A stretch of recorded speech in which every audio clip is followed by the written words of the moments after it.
तो दोस्तों welcome back to the channel IPO review by Sunny. देखिए इस वीडियो में हम बात करेंगे मेथड हब सॉफ्टवेयर आईपीओ के लिस्टिंग स्ट्रैटेजी के बारे में और थोड़ा सा फाइनेंशियल चेक कर लेते हैं कि क्या इसकी लिस्टिंग हो सकती है according to the financial and lead manager. देखिए थोड़ा सा पहले मैं आपको क्लियर कर दूं, मेथड हब आईपीओ जो कि 5 दिसंबर को खुला हुआ था, 9 को क्लोज हो गया है, 10 को इसका अलॉटमेंट आ गया था, बेसिस ऑफ अलॉटमेंट। और कल इसकी एक्चुअली में लिस्टिंग है। आज 11 तारीख है और कल लिस्टिंग होने वाली है, तो हम थोड़ा सा देख लेते हैं कि किस इशू पे ये लिस्ट हो सकता है, राइट। तो पहले तो देख लेते हैं इशू कितना था। 102.49 करोड़ का इशू था, जिसमें फ्रेश इशू का पार्ट बड़ा था और ओएफएस जो था 15 करोड़ का था। तो ये अच्छी बात थी, छोटा सा पार्ट ओएफएस था, मान के चलिए 15% के आसपास, बाकी का फ्रेश इशू था, राइट। और कंपनी एक्चुअली सास कंपनी है, सॉफ्टवेयर कंपनी है, वो आपने डिटेल में देख लिया होगा इसका रिव्यू जो मैंने किया था। देखिए जीएमपी चेक करते हैं पहले, और एसेट वगैरह देखिए आप फाइनेंशियल पढ़ लीजिएगा।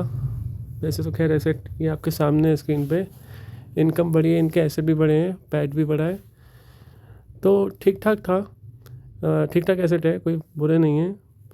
सबसे पहले जीएमपी चेक करते हैं। देखिए जीएमपी चल रहा है इसका 26 रुपये का, ये सस्टेन चल रहा है काफ़ी टाइम से, इसमें ना बढ़ रहा है ना घट रहा है, और लगभग देखा जाए तो 13.40 के आसपास का इसका जीएमपी चल रहा है जब से ये क्लोज़ हुआ है।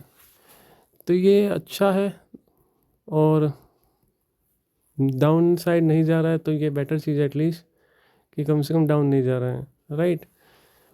अगर मोटा मोटा बात करी जाए इस पर, तो 26 रुपये पे आपको लगभग 30 के, यानी कि अगर आपको एक इंडिविजुअल अलॉटमेंट मिला है 2 लॉट का, तो आपको लगभग 30,000 रुपये तक के प्रॉफिट की इसमें एक्सपेक्टेशन आप कर सकते हैं। अब देखते हैं ये लिस्ट किस प्राइस पे हो सकता है, मेन मुद्दे पे आते हैं। देखिए सबसे पहले हम क्या करेंगे, इसका लीड मैनेजर चेक करते हैं, क्योंकि लीड मैनेजर का रोल काफ़ी ज़्यादा होता है किसी भी आईपीओ के लिए। इसके पास परफॉर्मेंस चेक करते हैं कि इसका पास परफॉर्मेंस कैसा है। देखिए लास्ट जो लीड मैनेजर का जो आईपीओ आया था वो माइनस में खुला है, ये थोड़ा सा कंसर्निंग है। ये जो लास्ट का है ये आपका है 8 दिसंबर को लिस्ट हुआ है, 2 दिन पहले लिस्ट हुआ है, राइट। तो थोड़ा सा कंसर्निंग है। बाकी और अगर जाओ इस साल के, अगर पिछले 1 साल का अगर आप देखो इसमें, तो ये कुछ 19 मार्च को था, ये भी माइनस में आया था, माइनस में आपका ये ओपन हुआ है, राइट। ये और उससे पहले 19 जनवरी को भी ये माइनस में एक इसका आईपीओ ओपन हुआ है। और कुछ जो मैंने इसमें नोट किया है, देखिए ये 5 जो आईपीओ है बैक टू बैक, जो ये 5 आईपीओ हैं, सॉरी 6 आईपीओ हैं, इन्होंने लिस्ट तो करा दिया, कुछ 0 पे लिस्ट हुआ, कुछ ये भी 0 पे हुआ, ये भी लगभग 9% के आसपास पॉजिटिव लिस्ट हुआ। लेकिन देखिए अपने आईपी प्राइस से कितना डाउन चल रहे हैं। ये जो कंपनी इनको लीड कर रहा है, लीड मैनेजर हमारे जो हैं, 1 2 3 4 5 बैक टू बैक 6 इनके जो आईपीओ है वो माइनस में चल रहे हैं आज की डेट में। अगर लिस्टिंग जो इनका इशू प्राइस था वहाँ से देखा जाए, तो 6 के 6 माइनस में चल रहे हैं, ये थोड़ा बहुत कंसर्निंग है, राइट। बाकी थोड़ा बहुत कंसर्निंग है, फाइनेंशियल सबके अलग अलग होते हैं ऐसे। और लास्ट वाला आईपीओ भी इसका माइनस में लिस्ट हुआ है। तो एक्सपेक्टेशन देखिए, अगर जीएमपी देखिए कंपनी अच्छी है, वैसे लीड मैनेजर बहुत अच्छा नहीं है और बहुत बुरा भी नहीं है, एवरेज है, तो प्लस में लिस्टिंग ये करा सकते हैं इसकी, राइट।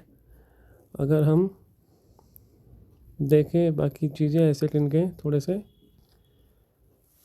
तो एसेट में कोई प्रॉब्लम नहीं है वैसे देखा जाए तो, राइट,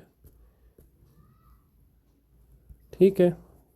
इनका एसेट बड़ा है, यहाँ से हर साल इनकम भी बढ़ी है, और जीएमपी फ्लैट चल रहा है 26 रुपये का, मतलब 30 के तक का प्रॉफिट आप एक्सपेक्ट कर सकते हैं। What I am gonna do, मैं इसको, अगर मेरा अलॉटमेंट आता तो मैं इसको एग्जिट कर लेता प्री मार्केट में, अगर चाहे 10% हो, चाहे 20% हो, चाहे 30% हो। बिकॉज एसएमई में आपको बहुत, जब तक आप कॉन्फिडेंट नहीं हो, तब तक आप उसको लॉन्ग टर्म में रखने का नहीं सोच सकते। और आप सीरियल इन्वेस्टर हो, सीरियल आईपीओ इन्वेस्टर हो, तो आपको तो फंड वैसे भी चाहिए होगा। तो मेरा ये आपको सजेशन रहेगा, मेरा सजेशन है, कोई आपको सलाह नहीं है, आप बाकी फाइनेंशियल अपने एडवाइजर से सलाह लीजिएगा। अगर आपको 20% 30% जो भी आपको मिल रहा है वो आप लेके एग्जिट कर दीजिएगा, अनटिल अनलेस आप बहुत ज़्यादा श्योर नहीं हो लॉन्ग टर्म के लिए। और ओवरऑल समराइज़ किया जाए तो पॉजिटिव में ही चांसेस है इसके लिस्ट होने के, according to the financial, right. तो मैं आशा करता हूँ आपको दी गई जानकारी कुछ समझ में आई होगी। और भी ऐसी जानकारी के लिए चैनल को सब्सक्राइब कर लीजिएगा। कोई क्वेरी रहता है तो कमेंट कर दीजिएगा। Thank you so much.